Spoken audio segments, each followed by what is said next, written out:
pagi Bapa, selamat pagi Yesus, selamat pagi Roh Kudus. Terima kasih kau berkati aku.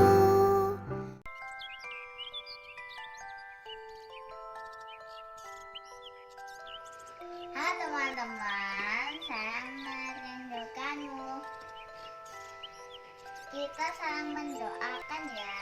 Hai teman-teman, aku merindukan kalian. Kita saling mendoakan ya. Halo adik-adik, apa kabar? Kakak kangen loh sama kalian. Tapi ingat, kita tetap saling mendoakan ya.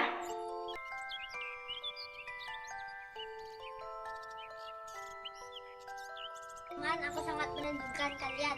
Kita saling mendoakan ya.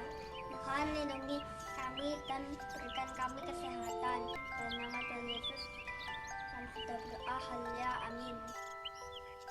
Teman-teman, aku merindukan kalian. Ayo kita saling mendoakan ya. Hai adik-adik, bagaimana kabarnya?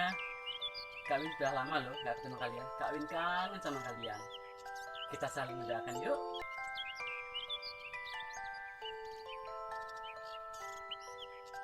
Teman-teman, aku merindukan kalian. Mari kita saling mendoakan. Selamat sore teman-teman. Saya sangat merindukan kalian dan juga kakak-kakak di sekolah minggu. Saya berdoa semoga kalian selalu sehat dan diberkati oleh Tuhan. Hai adik-adik, apa kabar kalian? Tetap semangat ya, tetap ceria, dan saling mendoakan. Tuhan Yesus memberkati.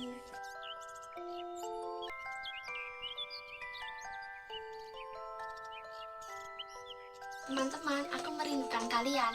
Mari kita saling mendoakan. Halo temanku semua dari sekolah Roh Kudus. Saya dan keluarga saya semuanya sehat dalam pemeliharaan Tuhan. Sudah 3 minggu nih kita nggak berjumpa. Kangen loh dengerin firman Tuhan yang langsung diceritakan oleh kakak sekolah minggu. Aku juga kangen sama teman-teman semua. Semoga wabah corona segera berhenti dan kita bisa berjumpa kembali. Selamat hari Minggu semuanya. Tuhan Yesus memberkati.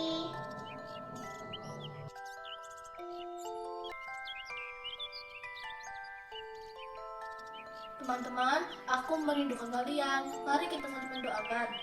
Hai teman-teman, aku merindukan teman-teman. Semoga corona bisa reda dan kita saling berdoa ya. Halo adik-adik, Kak Selvi kangen nih sama kalian. Ingat, dalam situasi seperti ini, kita harus tetap saling mendoakan ya. Dah.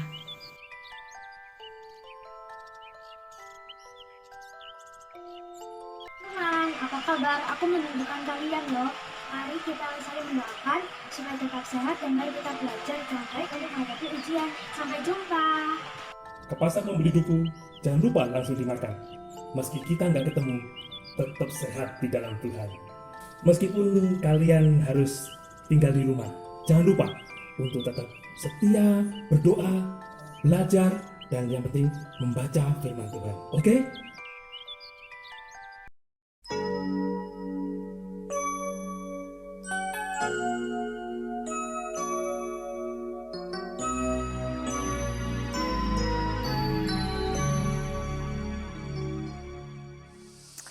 Hai adik-adik semua, bagaimana kabarnya? Kanas berharap kalian semua sehat ya. Hari ini kita memasuki minggu ketiga, nggak bisa ketemu di sekolah minggu seperti biasa. Tapi kita bisa mengucap syukur kalau kita tetap sekolah minggu walaupun secara online seperti ini. Sebelum memulainya, kita akan masuk di dalam doa. Yuk, mari kita berdoa. Tuhan Yesus, kami mengucap syukur untuk segala kasih setia Tuhan buat kami. Kami mengucap syukur untuk kesehatan yang kami masih punyai. Dan sebentar kalau kami akan mengikuti sekolah minggu, Tuhan memberkati waktu di depan kami. Terima kasih ya Tuhan, di dalam nama-Mu kami berdoa. Amin.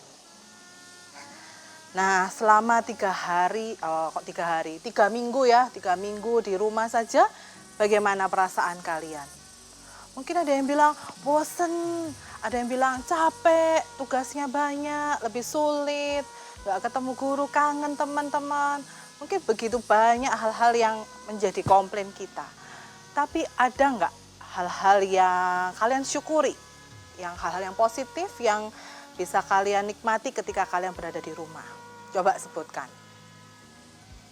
Ada yang bisa lebih dari 1? Ada yang bisa lebih dari 5? Wah, itu bagus sekali ya. Berarti kalian bisa mengambil hal-hal yang positif di saat hal-hal yang tidak menyenangkan pun terjadi. Ada sebuah kalimat yang Kak Anas sangat suka bagikan ke adik-adik kelas 6 di kelasnya Kak Anas ya, bahwa sekalipun kita menganggap Tuhan itu tidak baik, itu tidak mengurangi kebaikan Tuhan di dalam hidup kita. Kalian tak paham maksudnya? Tuhan selalu baik di dalam hidup kita. Kak Anas ingin mengajak kita menyanyikan sebuah pujian ya, yang menyatakan Tuhan baik buat saya, buat kamu, dan buat kita semua. God is so good. God is so good, God is so good, God is so good, is so good to me. Sekali lagi, sama-sama. God is so good, God is so good, God is so good, is so good to me. Minggu depan kita akan merayakan Paskah. Walaupun kita tetap tidak bisa bertemu muka dalam merayakan Paskah, tapi Kak Anas berharap tidak mengurangi sukacita kita semua untuk menyambut Jumat Agung dan Paskah. Hari ini kita akan memasuki Minggu Kesengsaraan ketika Yesus akan menuju ke kayu salib. Kita akan mendengarkan firman Tuhan, tapi sebelum itu Kak Anas mau mengajak kita menyanyikan sebuah lagu. Lagu yang menceritakan tentang kasih Tuhan. Tuhan sudah menebus dosa setiap kita. Yesus disalib karena cinta aku. Yesus disalib karena cinta saya, cinta kamu, cinta semua.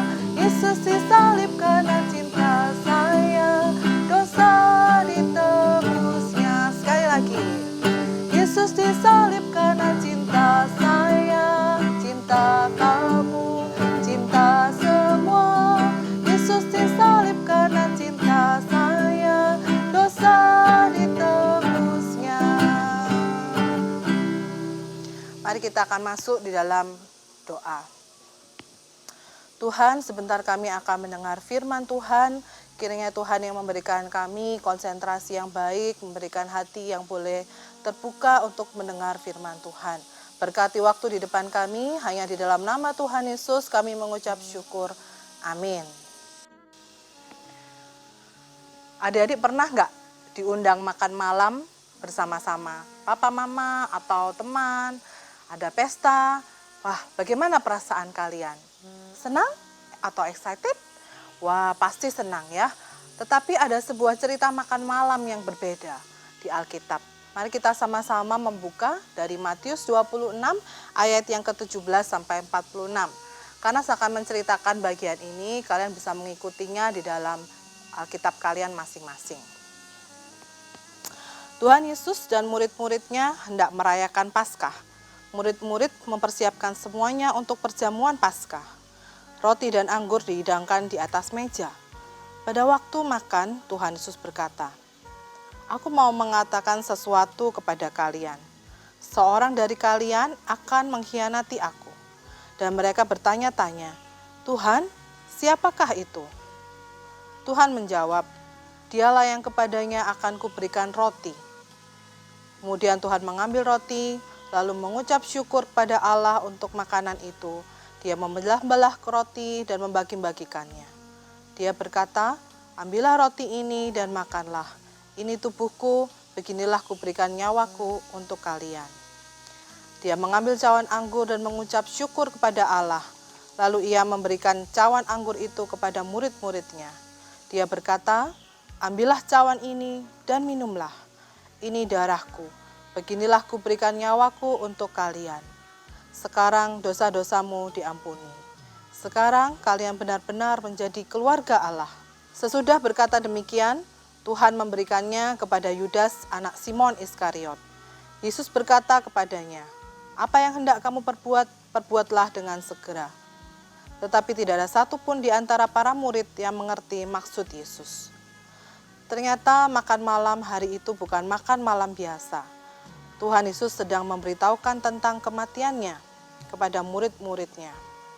Tuhan sedang memberitahu bahwa roti dan anggur itu adalah lambang tubuh dan darah Tuhan yang akan diberikan bagi semua manusia untuk menebus dosa manusia. Sesudah itu mereka berjalan ke Bukit Zaitun. Tuhan Yesus berkata kepada para murid bahwa malam itu ia akan ditangkap dan dibunuh.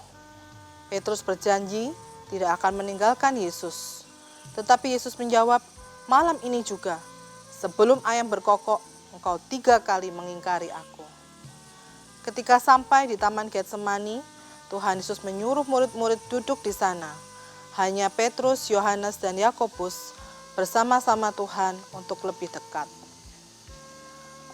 Tuhan Yesus merasa sangat sedih.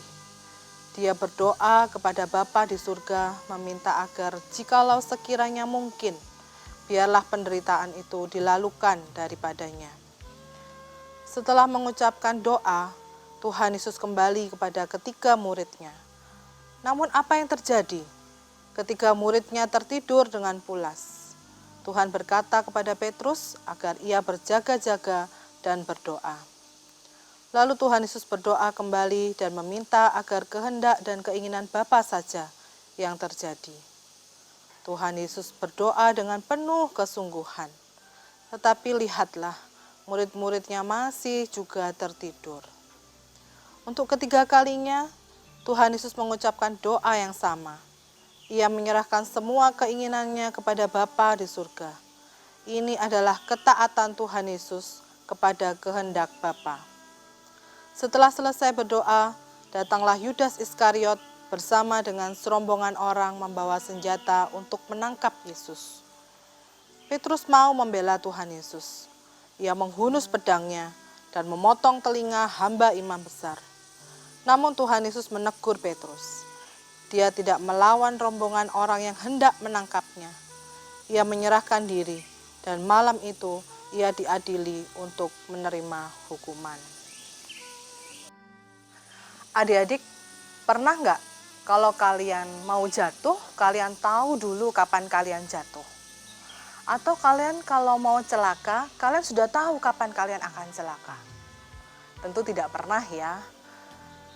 Tuhan Yesus tahu dia akan menderita. Tuhan Yesus tahu dia akan ditangkap. Tuhan Yesus tahu bahwa dia akan diadili, disakiti, dipukul, dicambuk. Dan kesakitan yang sangat itu sudah ada di depan mata. Tapi Tuhan taat melakukan kehendak Bapanya. Dia harus mati di atas kayu salib untuk menebus dosa kita semua.